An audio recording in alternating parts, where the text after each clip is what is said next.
tu na hian ai chi pui e khua tukin nimin tlai dar nga daruk vela kang mai chuka an no te thi mu hil e chan chuak tu biak thangi kha e nuralal biak thangi kom na kan nei lok dona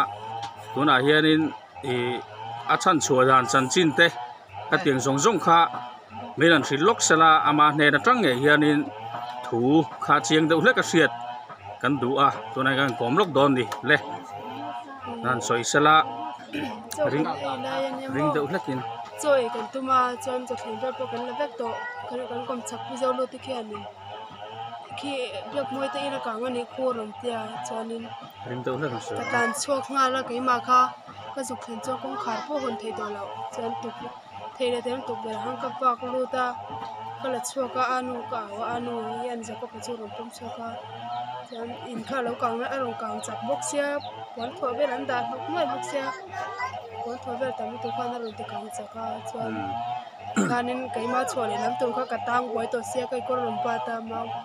thel ber khan ka chapal po ka thawa ti kan ka kut le lam min ka su pot tha chuan kong khar chu khala ya khanin kong khar chu i alo kang chiat to wang khanin a hon thei mi lo ti na thira ni sia salut tu kha hon thei to khoi ngam to lo ti na ni mo chuanin i kong ka te tangin ventilation i fit ni bial vel ami fit khat le fit ni bial vel mishing len chang na anga khanin i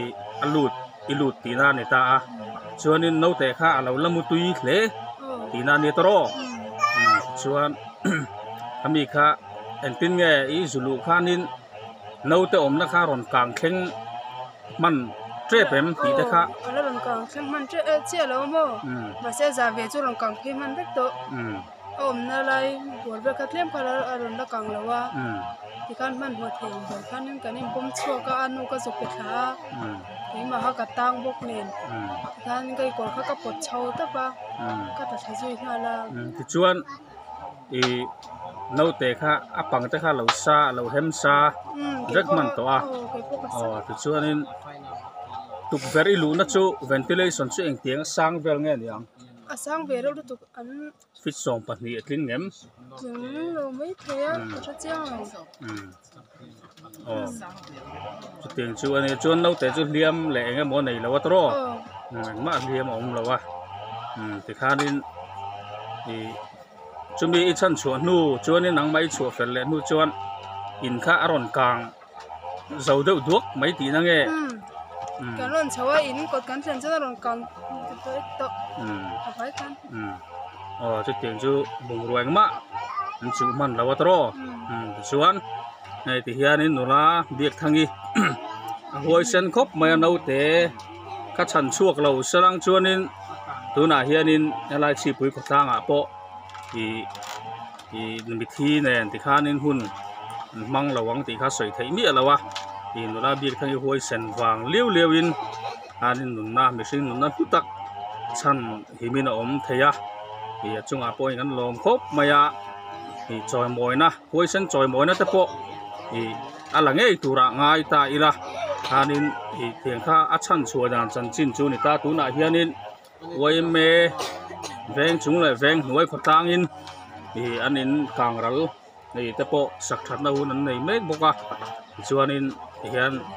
i hun chep takara nula biak thangin i hun hlutak i a thil ton dan te a chan chua dan te chan chin kha an han chiang du loka kha i ania ti chuan no te kha khong ai chan chua ta ai hi tu na mu ko reng ha hi chan chua ania kumeng sang e kum li ni ani ti anai tu na po mu hi me ka tiang hi kan voina kan din hun chuan nia ngai ang khong ai thak khop maya pi biak moi ta chung kwa ti kan tor pui tak zeta in thadeu pathian zaran nei le tura ngai ta ila ti kha du tok tai lang nula biak thangi tun lu tak min pe kan lom chunga kan lom me o